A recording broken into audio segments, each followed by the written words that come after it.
નમસ્કાર વિદ્યાર્થી મિત્રો, દૃષ્ટિ મેથ્સ ચેનલમાં આપનું હાર્દિક સ્વાગત છે। વિદ્યાર્થી મિત્રો, આજે અમે લઈને આવ્યા છે અપૂર્ણાંકની સૌથી મોટી સંખ્યા અને સૌથી નાની સંખ્યા શોધવાની એકદમ ટૂંકી અને સરળ રીત।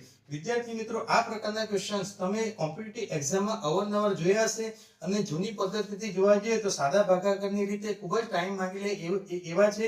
તો આપણે એકદમ એની ટૂંકી રીત અહીંયા જોઈશું। તો સૌપ્રથમ અહીંયા ક્વેશ્ચન આપ્યો છે 1/5, 3/4, 2/4, 5 અને 3/7। તો સૌપ્રથમ આપણે બે સંખ્યાને ધ્યાનમાં લઈશું અને એનો ચોકડી ગુણાકાર કરીશું અને અંશમાં જેનો ગુણાકાર મોટો હોય તે સંખ્યાને ધ્યાન પર લઈશું અને બાકીની સંખ્યાને બાદ કરીશું। તો સૌપ્રથમ 1 × 4 એટલે વિદ્યાર્થી મિત્રો 4 થશે।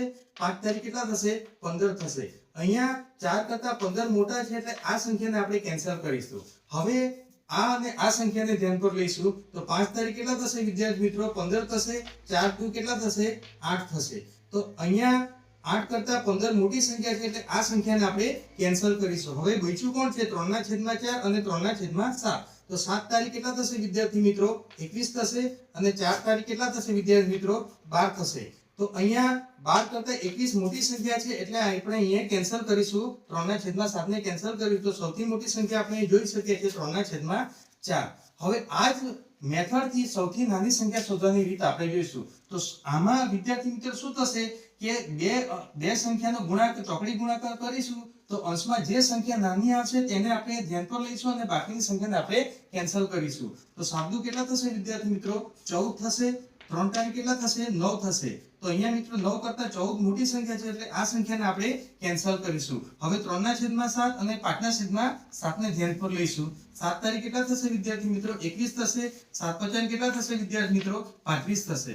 હવે 21 કરતા 35 મોટી સંખ્યા છે એટલે આ સંખ્યાને આપણે કેન્સલ કરીશું। હવે 3/7 અને 3/9 ને ધ્યાનમાં લઈશું। 9 તારીખ કેટલા થશે? 9 તારીખ 27 થશે અને 7 તારીખ કેટલા થશે વિદ્યાર્થી મિત્રો? 21 થશે। હવે 21 કરતા 27 મોટા છે એટલે આ સંખ્યાને આપણે કેન્સલ કરી તો સૌથી નાની સંખ્યા આપણે જોઈ શકીએ છીએ 3/9। હવે આ બે એક્ઝામ્પલ પરથી સૌથી મોટી સંખ્યા અને સૌથી નાની સંખ્યા શોધવાની રીત તમને ખબર પડી ગઈ હશે।